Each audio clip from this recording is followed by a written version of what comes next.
Welcome to the Habitat Podcast, the podcast for wildlife habitat management, hunting strategy, and land stewardship. And now, your host, Jared Van Hees. Welcome to the Habitat Podcast. I'm your host, Jared Van Hees, and we're here to become better habitat managers.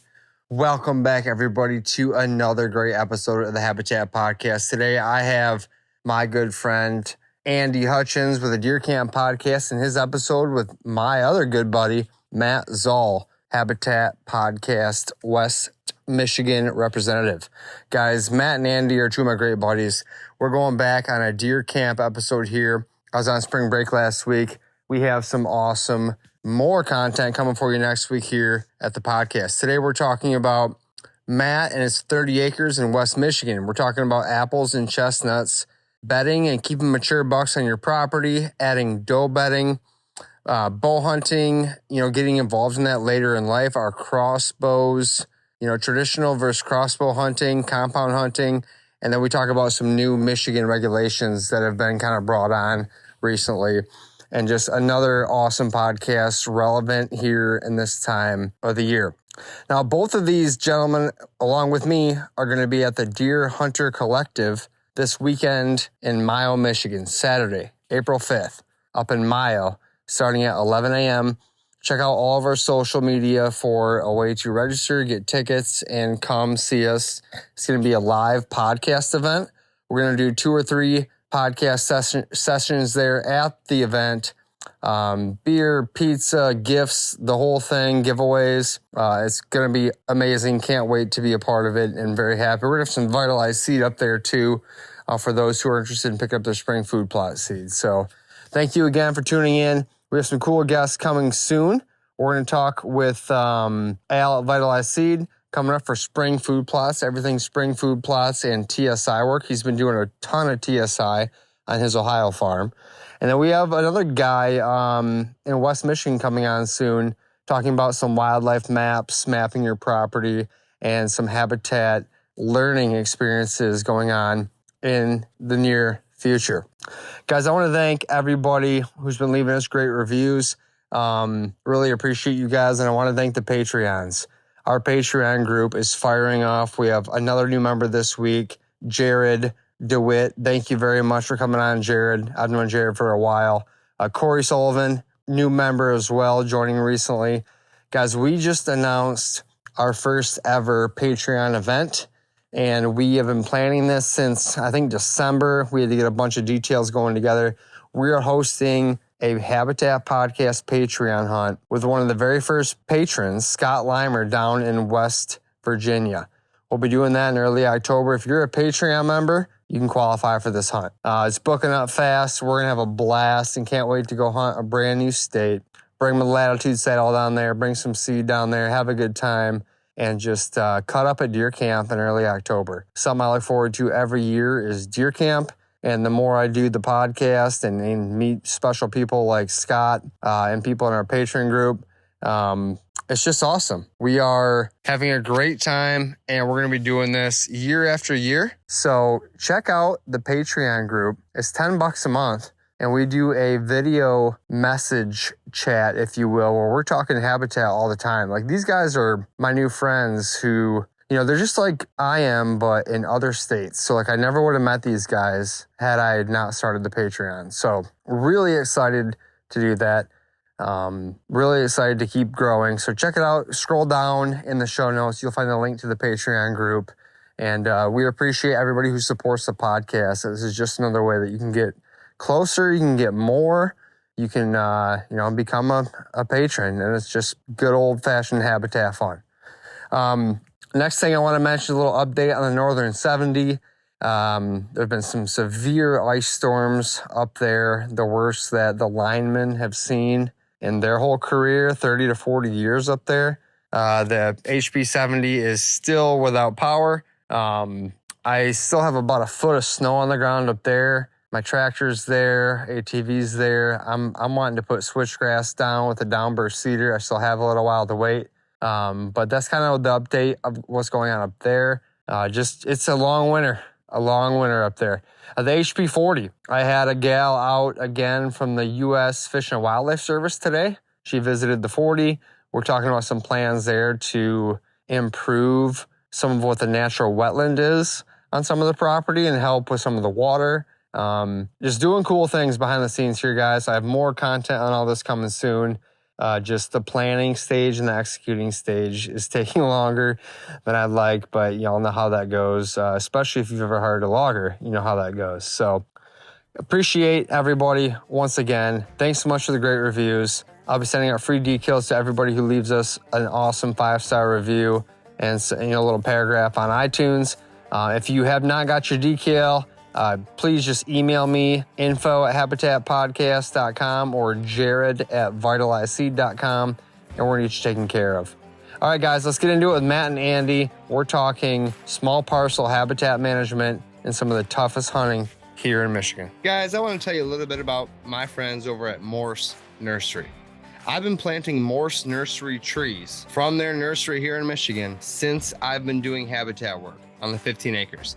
Right before I sold the 15, I had my apple trees budding and dropping apples. I had my chestnut trees dropping chestnuts, my crabs, the pears. Guys, Morse Nursery has been around for a very long time. Charlie Morse used to run the show, and man, their tree stock is unbelievable. MorseNursery.com. Fall is the time to place your orders for the spring. Whether you want chestnuts, persimmon, apple trees, pears, oak trees, or any tree and shrub protection. They even offer a survival kit for $10 that will warranty your tree. You do everything right and it's still, you get the drought or whatever, you still have a warranty. Morse Nursery offers that. Guys, they have starter bundles. They have a hardiness zone map on the website. Morse Nursery is my go-to spot for wildlife trees. I'll be picking up a load of the oldest trees I can get and bringing them down to a client of mine in Iowa and Illinois here very soon. I think if anybody's interested in cold hardy trees, tough trees, good genetic trees that have stood the test of time, check out MorseNursery.com. We even have a code. If you're on Morse Nursery's website, you want to save some money, use code Habitat10. That's 10% off. We even also offer some dealer pricing. Habitat Podcast, we are a dealer for Morse Nursery. If you're interested in getting a good a good orchard set up on your property, let us know. We'll be happy to help. Guys, check them out, MorseNursery.com, Habitat 10.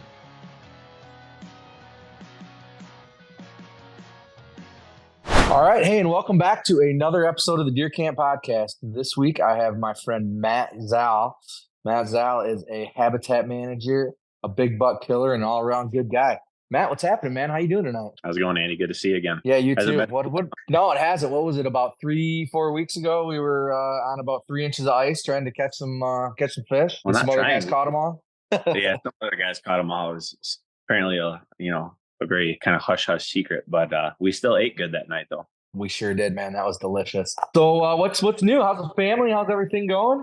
Work good? All that? Ready for Easter? Yeah, works good. Got a couple turkeys defrosting right now. Going to do some Nashville hot turkey recipes on my big green egg with some Alabama white sauce on top. Just saw the recipe the other day and I was like, ooh, that sounds like what we're going to do this year. So family's good. We're just staying busy. Sports are getting really busy with the kids and no more snow, and we got a little bit of rain, ground's pretty wet, but chores are starting to pick up outside. So that's a good feeling. Get out from the house, get out from the cold and enjoy the woods. Yeah, absolutely, man. It's that time of year. I'm ready. I'm ready to get going on these projects. I started a little TSI. That's about as far as I've gotten so far. Yeah. So, go ahead. As well. No, I was going to say I've done a little bit of that as well too. I haven't really kicked things off yet, but it should be in the next few weeks here. So let's start with that then. Let's talk about what are your big plans for your how much acreage you got, and what are your big plans this year for your habitat? I saw you got some Vitalize. Yep, got some Vitalize. This will be we're halfway between year 2 and year 3. I think when I started on it, I think I was able to get the fall stuff going. That first season. So we're about year 2.5 into Vitalize. We have just under 30 acres here in Muskegon County. Sold our place a few years ago, capitalized, built our kind of retirement forever home type of situation. So just kind of enjoying that and perfecting it and making it what's good for me and what's good for the wife and the kids and whatnot. And we had it select cut before we built, which helped us first purchase property, but then make land payments on the property and stuff while we were getting the build going. And I did it kind of conservatively because at that time we didn't know if we could build necessarily or not in the area. A lot of swamp around here, so we just had to wait for some township permissions and state permissions, and got that all cleared and good to go. But got some areas that need to be cut a little bit heavier. Got a couple of big projects this year. Going to be putting in a kind of mid to late season draw fruit orchard, separate from some of the existing trees we already got. And then one of the biggest things, we're putting in a little chestnut ridge attraction. There'll be about 25 chestnuts that we're bringing in. And it's going to be nice. We're going to try those or separate month droppers from Morse that drop over the course of August and then September all the way. And then they got each month they're dropping a different month. So trying to stage those out so we can kind of capitalize and monopolize the mass crop production and drop. So it's not just going to be hopefully hot when the white acorns are falling. It'll be hopefully good the entire season. Okay. Now what's your planning plan for that? Are you're hand digging them in? Or you got a tractor back there with an auger, or what's your plan? Yeah, tractor and an auger for some of those spots that we can get to. If there's spots that I can't necessarily get to, but I need to put the tree in if it's too wet to get to this little pocket. I do have an auger that goes in it's like a garden auger, basically. It's not like one, I think it's probably like 3 inches in diameter, but you can put a couple holes next to each other, and then you can still with a post hole digger, but the ground's already broke up. So it's a lot easier. So I ordered them, but our cutting's not going to be done till probably, he said, we'll get it cut this summer. So I'm just going to go pick them up probably last week, August, and I'll be running on a mad dash, probably getting all those trees put in within 24 hours and tubed and, that kind of stuff, and try to be out of there before Labor Day, just so the woods has settle down. What about your orchard, your little orchard you're putting in? What are you putting in there? So I think we have 6 or 7 different crabs that we're putting in from Morse, some Gold Rush, some Enterprise, some Liberties, and Wolf Rivers. Again, really just trying to capitalize on that mid-season, late season. A lot of the apple trees that we had that were either on the property, like volunteer ones, or some that were planted forever ago. There are some nice ones that I've been able to bring back now, but those tend to drop pretty heavily end of September, early October. So a lot of the mass crop in my woods is pretty much done before any real, heavy deer activity comes in through late October, early November. So trying to just give them something that they can have a little bit more of a pull with. Okay. Now, so I'm assuming the deer don't generally live right on your place right now, or is it kind of seasonal when they come and go, or? No, we have some seasonal doe groups that are here all the time. I did actually create the first, I'm sure there's been bucks that have bedded here before, some smaller ones, but I did actually last year have my first successful mature buck bedding on here. And it was pretty cool. Almost had him killed, and it was almost killed him on the way to his bed. So it would have been about as picture perfect as you could have drew it up had I been able to let an arrow go. So that's exciting. So I know I'm kind of taking steps in the right direction and going to kind of continue that process and try to just perfect it a little bit more. I think I have some ideas on where I want to. I kind of have toyed around with where I'm going to put my kind of target doe bedroom areas at and stuff. And I think I got it pretty dialed in from where I'm going to have those in relation to food, and then how I'm going to have all my travel corridors set up and my pinches and stuff. And so it's all laying out. It's a lengthy process, but try not to rush into it and do something where I can't kind of go back and like, oops, shoot, I shouldn't have cut that tree, or I shouldn't have, spent a year on this process. So yeah, that's when you finally get some to stay on your property, matured bucks to live on there, that there ain't no better feeling at all. It was, I'll never forget those 2 mornings when I saw him come in and bed down like 80 yards from me, and I was like, this is it. And 4 months before that, I was in there with the chainsaw and I was working to create that spot. So it felt pretty good. So right on. Heck yeah. So your background, if I remember right, is you come from a big camp up in Alpena County, right? Yeah, my whole extended family is from Alpena. My grandma was the only one of her 12 brothers and sisters to move down to the Muskegon area with my grandpa. Everybody else is up north. So all of our family parties have always revolved around traveling north. We would always go up to camp. And all Memorial Day, Labor Day, big get-togethers, 4th of July, Christmas, you name it, it's there. So family's always been a pretty big core kind of root for me and kind of how I grew up. And that's what honestly got me into hunting. I didn't bow hunt like a lot of guys do before they rifle hunt. I mean, I had a bow and I shot my bow, but I didn't really ever get really into bow hunting until after I was rifle hunting up there and spent a lot of time with the guys. And then I realized like, oh, I can do a lot more and expand my season. What am I doing? Just trying to rifle hunt. So Yeah, that sounds exactly like my upbringing. I don't think I started bow hunting until I was 16 or 17, something like that. And I mean, I started gun hunting when I was 14, maybe even a little earlier. I don't remember, but right. we'll say 14 if the DNR is listening. But yeah, no, that's and the bow hunting thing. I love bow hunting. I know you do too, and that's just that's the best part. So talk to me about your camp. Did it start out as? I mean, did it progress over the years? Did it start out, like a tent or anything like that, or does it always? They don't really mention too much about the tent. The family farm that everybody grew up on was probably, as the crow flies, 1.5 miles from our camp. And the story goes on how we got our camp's 80 that it sits on is my great grandpa owned an 80 that was kind of landlocked and secluded in a chunk of state land up there. And the state was trying to kind of get rid of all the private parcels that were embedded within the state land. So he made a trade and traded for the 80 that was a little more accessible up on top of the hill instead of down in the swamp. And so that's where the camp's property was at. The original camp, I forget what year it was actually built, but it was a pretty basic camp. It had a couple fireplaces, big bunkhouse, had electricity, had running water, had an outhouse shitter, the whole scenario, had a cook shed out back and whatnot. And that burned down in 88. So year after I was born. So I never got to see the old camp except with pictures or if they had home videos or whatnot. But it was always full when you still to this day, we'll watch those videos like 2 days before season, day before season. And I mean, singing all kinds of crazy songs and, drinking beer and just having a good time. And guys from, all over, guys, back in the day, they used to camp hop up there. There'd be so many. I was going to just ask about that. They'd bop from camp to camp. And I remember them saying, because they had so many visitors, they'd go through like a full keg a day. Like it wouldn't even be a question because they just had just piles of people in there. And then when they rebuilt the camp after it burned down, it was like some sort of an electrical fire. Nothing was really salvaged from it or anything like that. Cook shack still stood and it's still standing there today. But once they rebuilt it, I think everybody's age had kind of reached the point where, you know what, it'd be nice to have a shitter indoors. You don't freeze your ass off. So, so they rebuilt it. It's basically like a modular kind of ranch style. It's got a kitchen, couple dining sitting areas and stuff. Got a slot machine in there, kegerator, perfect.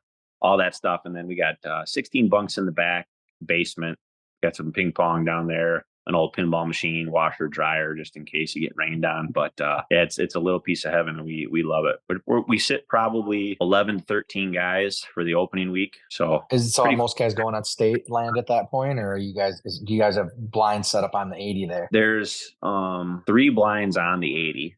And 2 of the blinds are occupied. They're all open for sitting, but 2 of the blinds are like the guys' spots and they're kind of some of the elders of the camp. So it's, it's easier walking, easier travel, and whatnot. Then a couple of guys kind of use the access trails through the camp, and then the camp butts up to state on the backside. And then we're surrounded by big private on both sides. One of the guys is a really nice guy, our neighbor to the south. He owns 175 and does a lot of QDMA stuff. So it really works out good in our favor because we try to do the same stuff.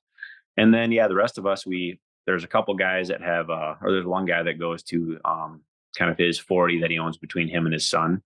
But the rest of us we go off in the state land, and I still sit the same spot that I was when I was 14. I love that.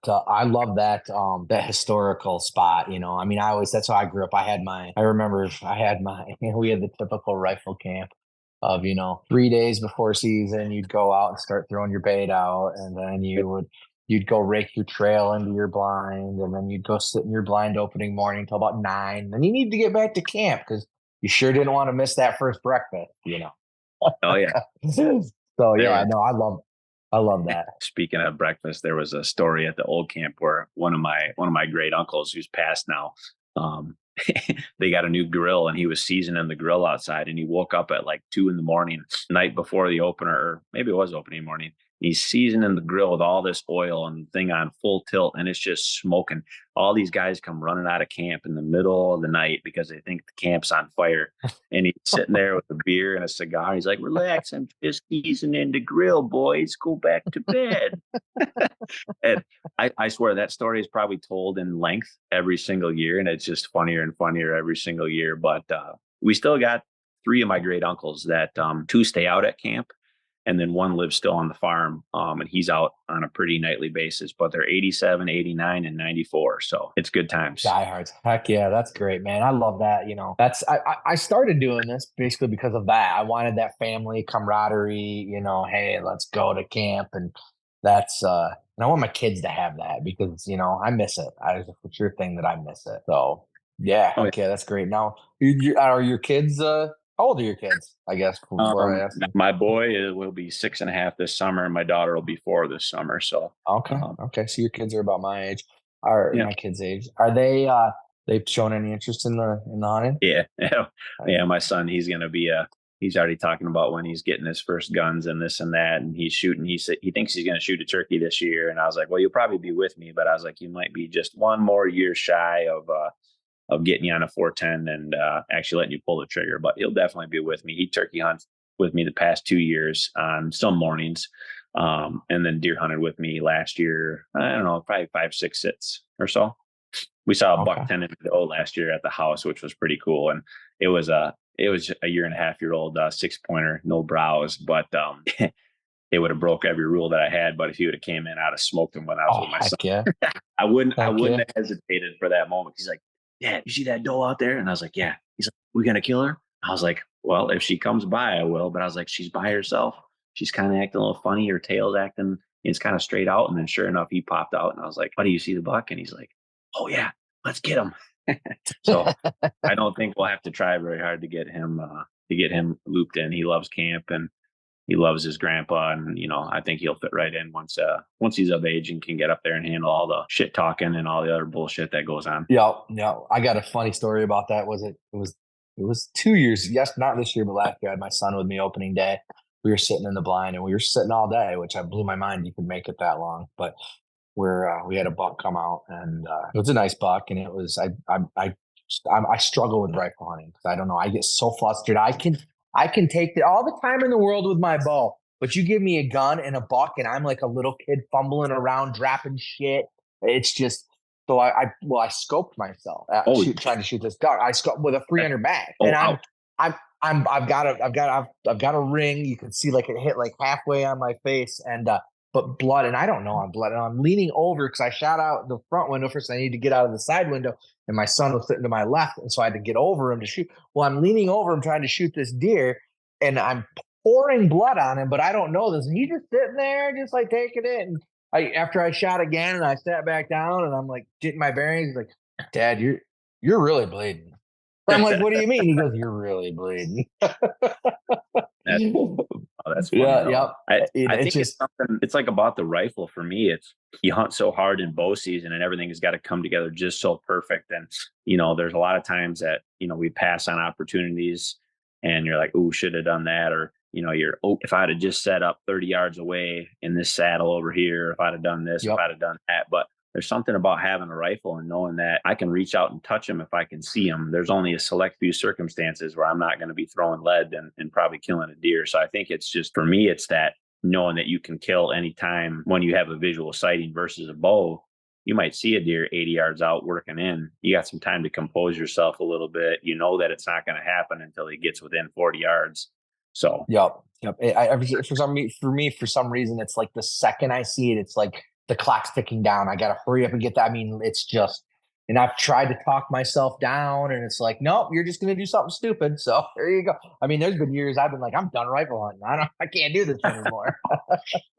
We had a guy, he passed, and he had a 270 and a 300 Savage. And it was always funny as to which one he was going to take out on the opener. But I tell you what, if he hunted on a power line, sometimes he'd take some pretty long pokes with his 270. But if he missed, he says, that's it. The 270 is in timeout, taking the 300 Savage out. And we all said, I don't think it's the gun, Nelson, but that's how it went. But it was always fun. Heck yeah. So how did your season go this year? Any big bucks on the wall? Season went well, I would say, for us in Northeast Michigan. We probably had our best year from age class and numbers. Were you guys were part of that text group with Jared, right? So you were all the bucks pictures of bucks coming in. All right.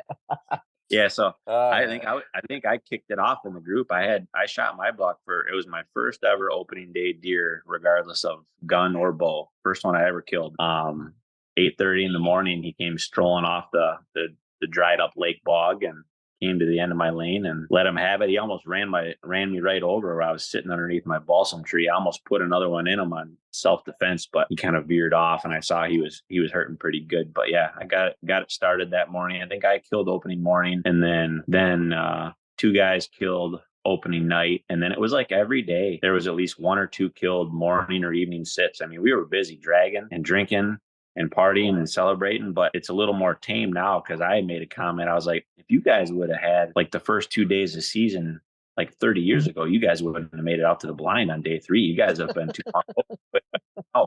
But we ended up with, I think it was $10 between Wednesday and Sunday morning. Yeah, I remember seeing that buck. I've seen like every time I check my phone, there'd be another picture of another buck on that buck bowl. Yeah, it was. I kept asking Jared. I said, "Why are we not there? What are we doing here? Come on, man." And I'll be perfectly honest, from what that camp used to be, from, it was horns and you'd shoot it. Most guys out there, I think every buck this year was an 8.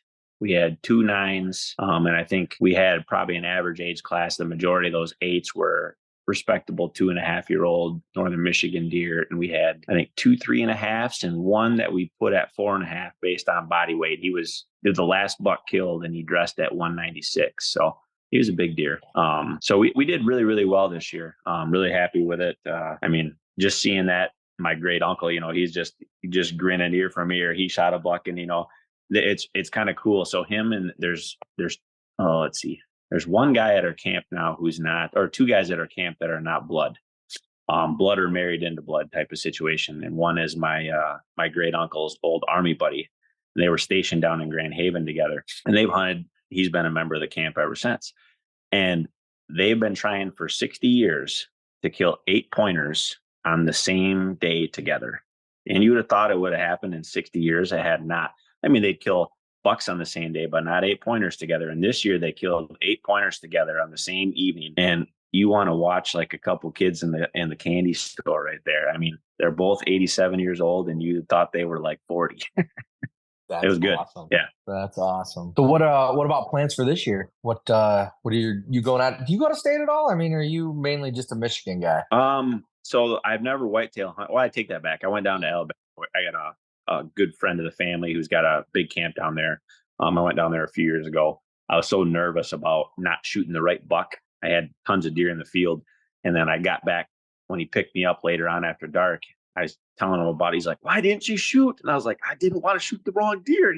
And he's giving me shit for it. But that was my first time like out of state, and I wanted to be respectable of like, because it was his camp. It was, other guys' camp, and I didn't want to be going down there and that guy from Michigan. You want to be that guy? I didn't want to wear like a sombrero of shame or anything like that. But the only out of state stuff I've really done outside of that is I've been out west a few times now, elk hunting. Okay. So I usually about every 2 to 3 years out west. And that's a blast. If I could go every single year, I'm hoping to get to that point in the next couple of years.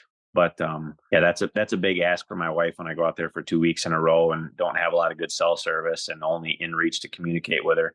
And that's a blast. That's just a lot of fun. But I think this year I should have my Michigan bear tag actually for red oak. Okay. So I'm not going out west this year just because I'll be concentrating efforts on trying to get a bear killed. And then next year I plan to go out west, and I got a couple buddies talking. We might go do some Indiana or Ohio, I think, deer this year, just because I'm not going out west. Might just take a couple weekends and go hang and bang and make it happen. Okay. Yeah. I've hunted Indiana the last couple of years, and I like it down there. It's easy, quick little drive, and there's some pretty decent hunting land down there. Mm-hmm. Yeah, that's what I've heard is kind of, I mean, it's not like a sleeper state like Kentucky or Tennessee or something like that, but that, for us guys that in West Michigan, I mean, I can be to the border in 2.5 hours.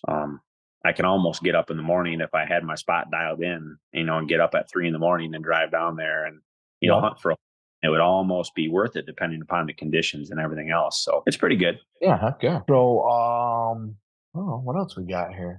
What do you, what's your take on Michigan's antler point restrictions? Ooh, yeah, this is a good one because let's go down a rabbit hole. So I think that I'm obviously in favor. I mean, I like to shoot the most mature animal that I can. That's kind of where I'm at in my hunting career. I mean, obviously, I just said I shot a 2.5-year-old deer last year, but that's probably within the top 10% of what I had the capacity to shoot realistically at that location. Yeah, there's probably a bigger buck around there, but I got a week and I got camp, and that deer would get a pass at my home all day long.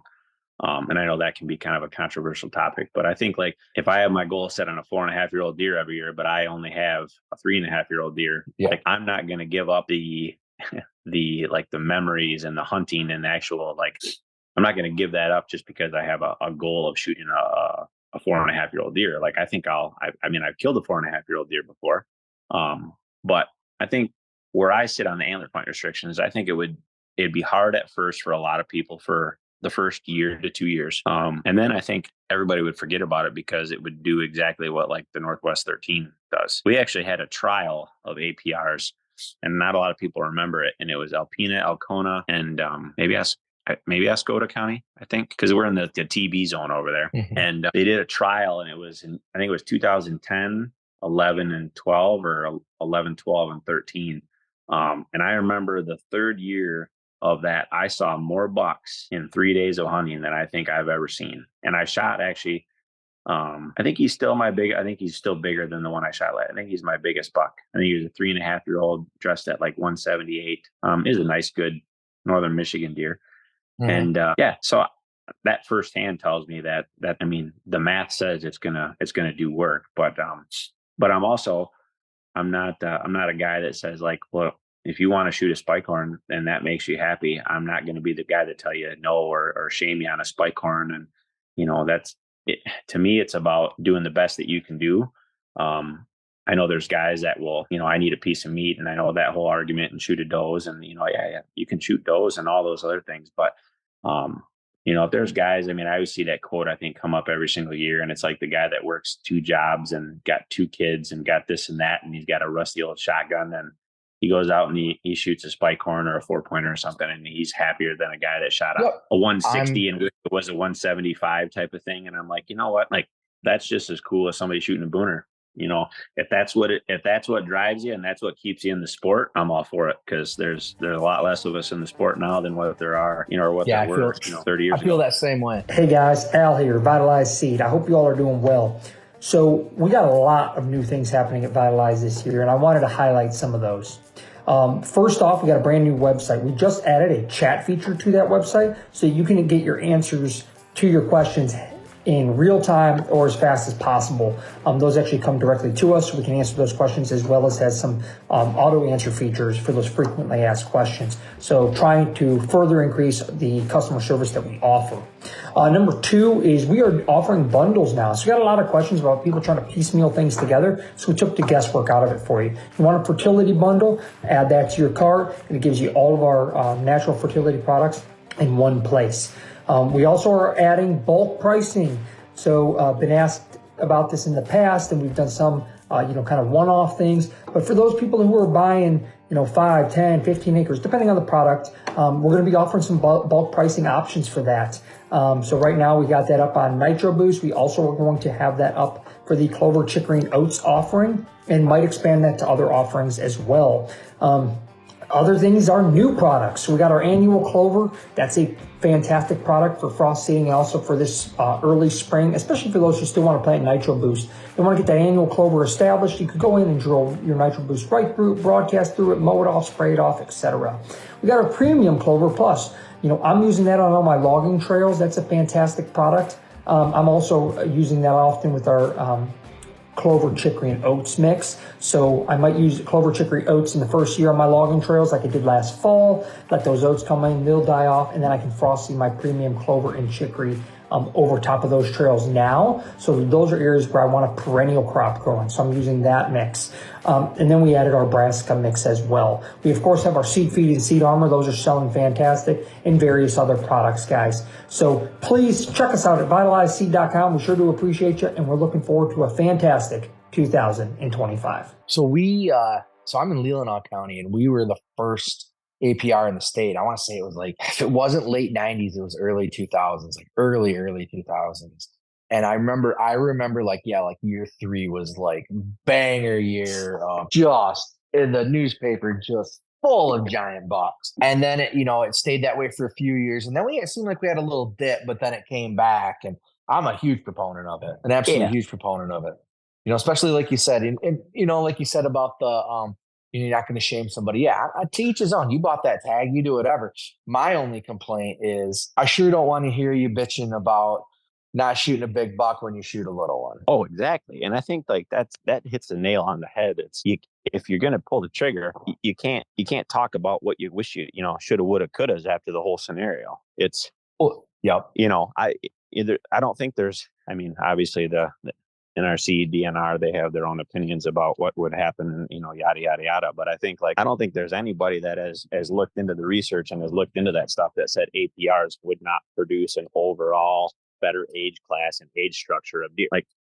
I would like to see some real concrete opinions, I guess, on how it would or how it would not. But I think APRs would be a great thing for the state. I'm kind of one of those guys where I know that the APRs and like the 1 buck rule has been like, which do we do type of thing. And I know there's been some legislation going around that. And I guess I'm not opposed to the 1 buck rule, but I really like I think in my life, I've only tagged out 1 time, and it was just to tag out. I typically only shoot 1 buck, even though I buy 2 tags.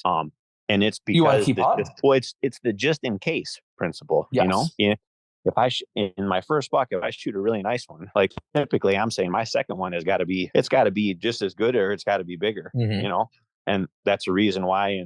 I'm 36, so 22 years of hunting, I've only tagged out 1 time, not because I couldn't have, but because I chose not to. So I think it comes down to a lot of what everybody's, self-control is too in that situation. The 2 tags isn't necessarily the bad part. It just comes down to that people scenario. And, and I think that's what you're seeing a lot of. We don't have APRs, but you're getting a lot of APR people that are letting a lot more deer go. And I think that's why you're seeing a lot of, a lot better harvest overall from like age structure and class. Yeah, exactly. I agree with that. And I've got some buddies that are, I got to get my buck, I got to get my buck. So that's another one that kind of just drives me nuts. It's like, well, why do you got to get your buck? So what? No one gives a shit about that buck. So you can go cut the horns off it and go throw it in the garage. I mean, that's the one thing that I've heard that on quite a few podcasts lately is nobody gives a shit about your buck. They like it at first, you get a congratulations, you get a hell yeah. But after that, it's just you. So if you got to be happy with it. Well, and I think that's it. I think everybody truly too, unless you grow up in a very like fortunate situation where you got, a 500 acre farm and, your dad's been doing it. So you get brought up that way. But if you're like a lot of guys that are relatively self-taught or taught through family, and it's like you got state land or you got maybe some small private parcels. I mean, I got a handful of bucks that when I was young, I was killing everything. I was, I did same, not. Same. I got a whole pile. I was just looking at them over there, sitting on the board. I got it hanging up here on the wall still from probably my first 6 years hunting. I was a pretty deadly assassin out there. Heck yeah! I mean, I think we all were. I mean, I got a basket of Forkies and 6 points, and a little basket racks. It's all good, but it just that.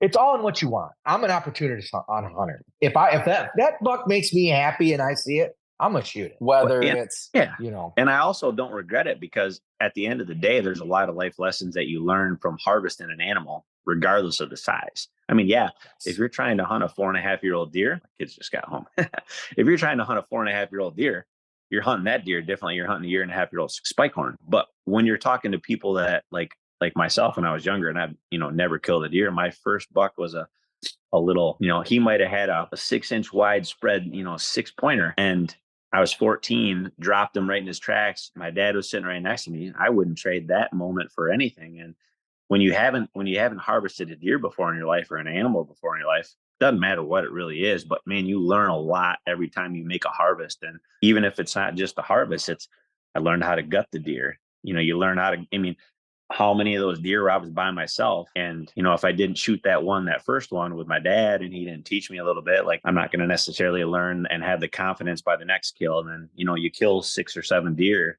you feel pretty good about field dressing a deer.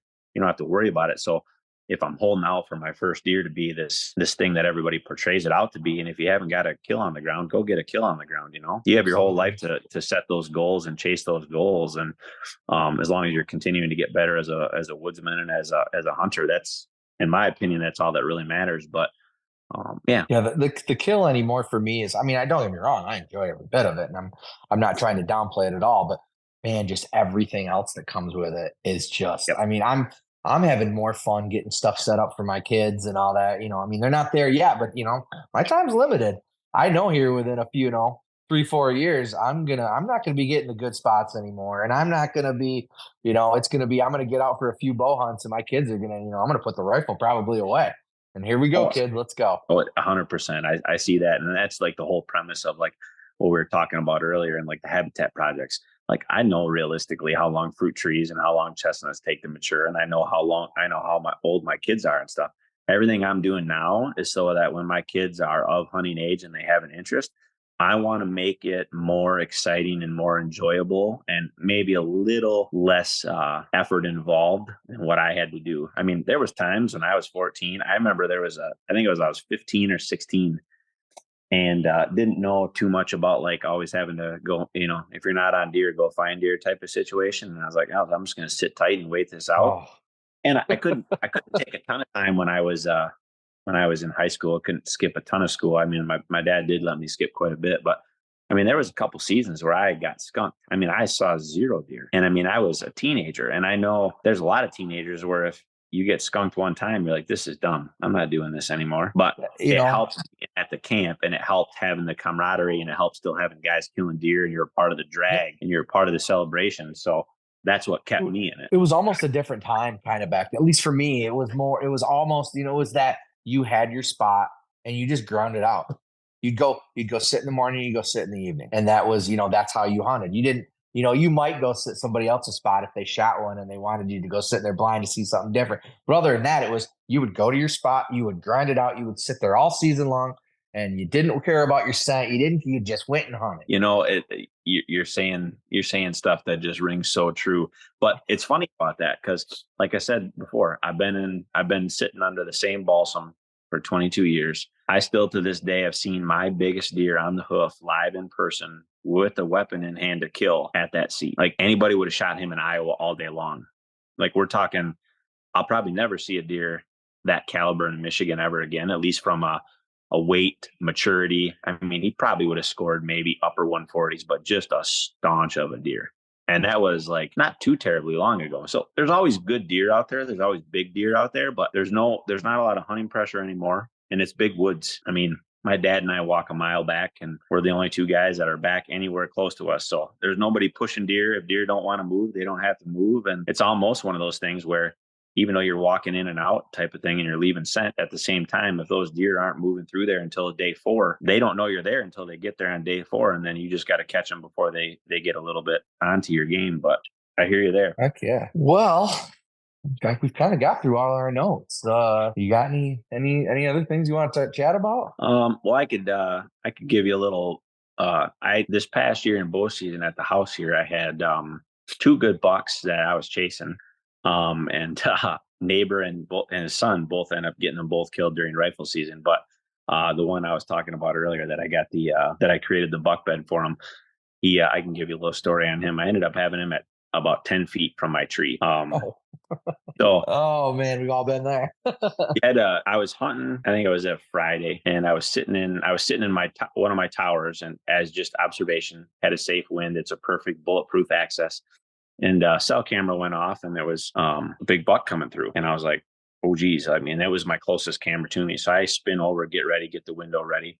And I see 2 little bucks come through. I didn't realize he was with a bachelor group. It only picked up the big one. And they came through, and of course, we're at 25, 35 yards, stop broadside perfect. And I'm waiting and waiting and waiting. And that big one, I see him. I see him screwing around, and I'm like, oh, he's right on that little knoll that I created that bed. And sure enough, there he goes. He beds right down.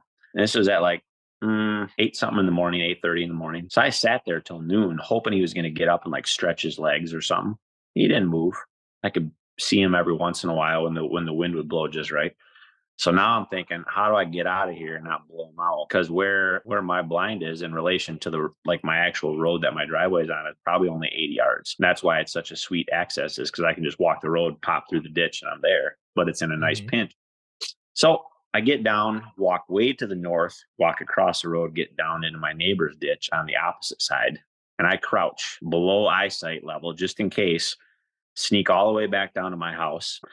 One of my best friends just happened to be getting married that weekend. So I was like, dude, this is perfect. And I was in the wedding. So I was chewing him out at the rehearsal that night because I should be there. Sure enough, 7:15, that buck gets up out of his bed, comes right back out the same way he went in. So I'm already like, oh, this is annoying. So I started looking at I'm like, okay, foliage is up. This is what the pressure was. This is what the wind was. Here's what the temperature. The next day was going to be different wind and a lot of rain, but Sunday it was flipping again, and it was going to be almost ill wind conditions, pretty similar pressure as it was on a Friday. So Saturday, amidst the rain in the morning before the wedding, I snuck out there with my saddle and I set up 8 foot in the air on this spindly little tree tucked into a hemlock. I mean, I'm talking, if I even moved my pinky finger, this tree was swaying. It was pretty sketchy. And I set the platform in one stick and got out of there. And then the next morning I got up there hungover from the wedding, and I snuck in there as quiet as I could, got in there really, really early, and just prayed that he might be coming back to bed using the same wind. And I remember looking at my watch, and he came through 2 days before. It was 8:30, and it was 8 o'clock. And I was like, all right, next hour it's going to happen. And I remember looking out to the road, and I couldn't see the road super clear. There was a big hemlock in the way. And I remember seeing deer legs out there, but I couldn't see a body. I couldn't see a rack, nothing. And I should have, hindsight, this is one of those moments that was going to haunt me. I should have just grabbed my bow and started to get because the deer was on my weak side. And all of a sudden he took 2 steps and he jumped the ditch and cleared the ditch. And when he cleared the ditch, he stepped in where I could see him. And I was like, oh shit, here's this buck walking right towards me. He gets within 10 feet of me. And again, he could reach his horns up and probably rack my saddle platform if he was directly underneath me. And I had to just hold my breath. I'm in a full lean still. I ain't even standing up on the platform because there's so much water in the trees. If I move, all the rain's going to drip off the tree, make a bunch of noise. I had to let him walk right by me. He got down by my food plot, was scent checking does. Finally, when he was 40 yards away, I grabbed the tree and pulled myself in real slow, got myself turned around. I did have one opportunity at 48 yards when he was making a scrape, but I'd had to shoot through like a basketball size hole in the hemlocks. And I was like, you know what? He feels pretty comfortable here. I'm going to let him pass, let him go. And he went in and went to bed. And I sat there, I think, for another hour and a half, snuck out, same thing. And I had 2 more encounters with him, a lot of daylight photos where I would be a day late and $1 short. Just that buck should have been killed by my arrow, but I couldn't get it done. And my neighbor ended up getting him, and he was chasing him too. And he's a good guy though. He hasn't shot a buck in 3-4 years. He passes up a lot of good deer. I'd rather him get them if it wasn't going to be me than a couple other guys around the area and whatnot. But that was how I know that whatever I'm doing here at the property is trending in that right direction. When you're starting to do that, and you're starting to have those actual up close and personal encounters, and you're trying to get inside his head a little bit when he's going to bed right there. Yeah, that's awesome. That's awesome. So you're getting ready for some big habitat work. I'm going to ask you one more unpopular question here. Okay. Crossbows. How do you feel about crossbows? So I think I'm going to bring a little bit of a unique perspective to the crossbow situation. So I'm a physical therapist by background. And I tell you, I work in Fremont, which is a pretty rural farming community. A lot of hunters in and around the area, Fremont, Hesperia, White Cloud, whatnot. The amount of patients that I'll see that are good old farm boys that are working, all that kind of stuff. They're working the land, manual labor, that kind of trash their bodies, that need rotator cuff surgery or need a shoulder replacement. And they're not worried about the rehab. They're not worried about this, but what they're worried about is, I got to switch to a crossbow and I don't really want to. And I'll tell them every single time, I was like, you don't got nothing to prove or nothing to earn. So I think that there's a difference between shooting a crossbow when it's appropriate, or if it's a young kid that can't pull a bow and you're trying to, I think there's situational times for shooting a crossbow. But if like you or I that are compound capable, and we're choosing to shoot a crossbow because we're trying to get our range 50, 60, 70 yards versus maybe poking one at 40 if we're really dialed in with a compound and that's still stretching it. I think that's what I'm a little bit unfavorable about. And I think that's what give crossbows the bad name. I think if crossbows were used for, you could argue what they're actually designed and what they're used for. And again, I'll probably catch some flack for saying that. But at the end of the day, in the reality, I look at it from the perspective of if you physically can't do it, but you love the sport, I don't want to see you stop the sport just because you can't pull a compound bow back. Like grab a crossbow, go shoot a deer. Well, I've got a different take on it as well. I don't give a shit what you do. If it's legal, go for it. Right. But a compound bow and a crossbow are two completely different weapons. Mm-hmm. Completely different. You're talking a damn near a rifle to a bow. I mean, God, I know new bows are, it's damn, but my thing is it needs its own season and it needs to be a short little 10, 15 day season, like rifle hunting. Well, rifle hunting used to be, now it's forever, but just a little, there's our next thread hole. There is oh shit, I lost my train of thought there. It needs its own season and it's not, you shouldn't be able to go out October 1st with a crossbow and catch one of those bachelor bucks possibly still, and be able to shoot them at 70 yards. It just, I disagree with that part of it, but I'm also not going to tell you what you can and can't use. Right. That's the thing. I think a lot of us have opinions about that. And I think this ties even like the crossbow talk, the APR talk, everybody's got opinions. At the end of the day, you do what you got to do and you do what you want to do. And I'm not going to disrespect you for it. Like I'm going to have my opinion about a situation. I mean, I'm going to give you some shit. There's no doubt about that. I'm going to razz you. If you shoot a crossbow and you don't need to be shooting a crossbow, I'm going to give you some shit. I'm not going to like ban you from hanging out with me, but I'm going to definitely give you some shit. Yeah. And I know that there's a couple of guys that I know that are good buddies of mine and they shoot traditional and I get the same bullshit from them as, and again, I think that's something that I'm going to probably dabble in the traditional world, probably like when probably what I'll do is when my kids start being able to hunt more and I start having less time is when I'm going to pick up that and I'm going to do, stick bows and because, that's just that added next level. And again, that's going to adjust my sights on like what a mature animal is that I'm going to kill. Because I'm shooting inside of 20 yards at that point in time. So it's at the end of the day, like all these little questions and stories, it all comes down to, are you happy with it? And can you sleep at night doing what you're doing? And if you can do that, then who gives a shit, right? Absolutely. Absolutely. So let's talk about this Michigan rifle season that never ends. I think it's still in season, possibly somewhere. There's a good chance it's going somewhere still in Michigan. Well, I mean, I know it's going somewhere because there's always those guys out there that when you see a deer. But no, the firearm season is not any, I mean, I think historically the firearm season of deer in Michigan was a national holiday, Yes.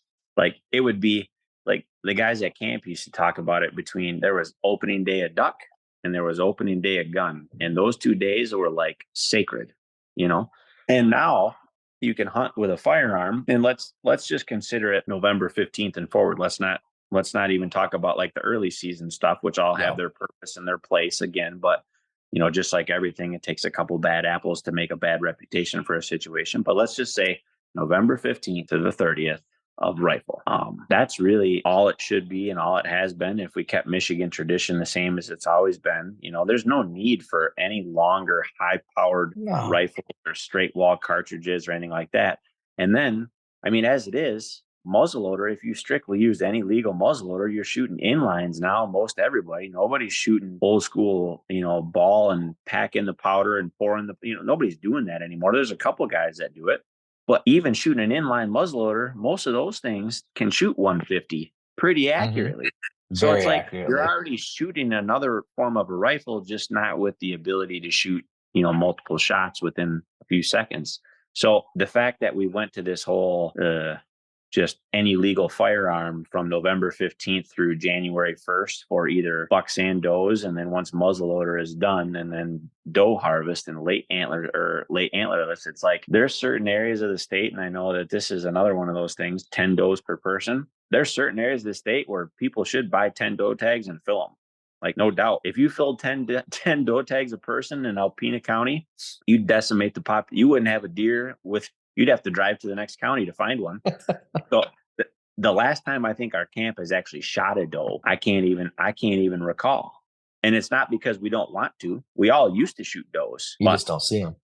Well, the big thing with that is back when the TB stuff came out in 90 and 91, and they brought in all those sharpshooters, shot them all on the ag fields, and then they just buried all the deer. Mm-hmm.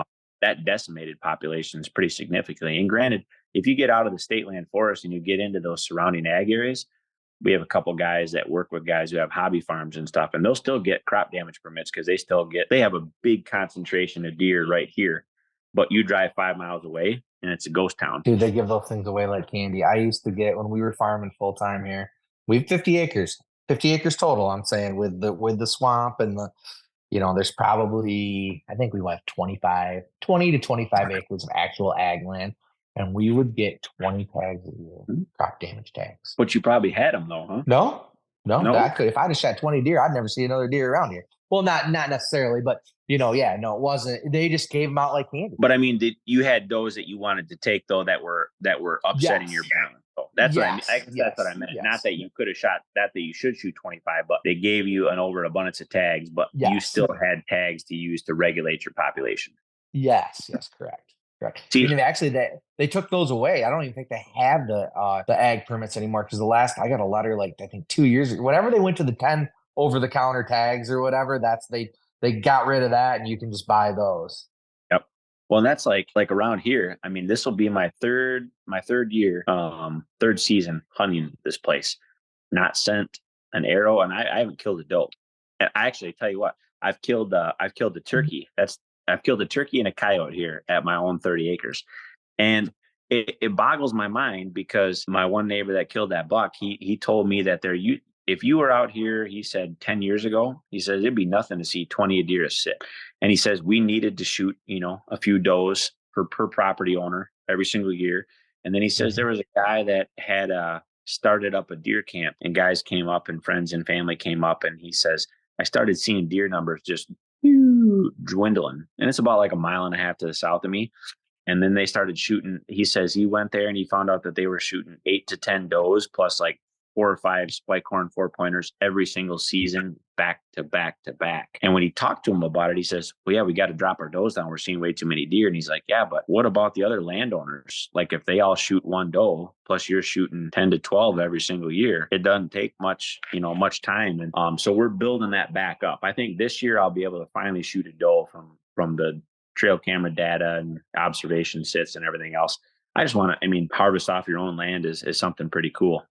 So it is very. It's not about like, oh, I don't need the meat. I got a buddy's place. I can go up to Walkerville, 120 acres. He's got deer up the wazoo. Shot a bunch of deer for him this year. That's not the point.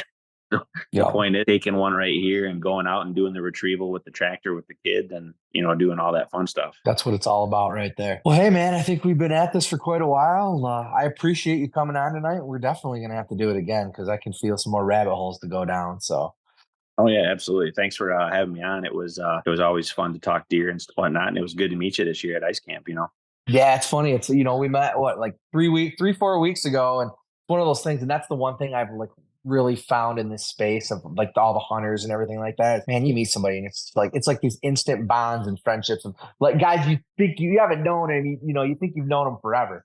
And that's what's the test to the modern sportsman.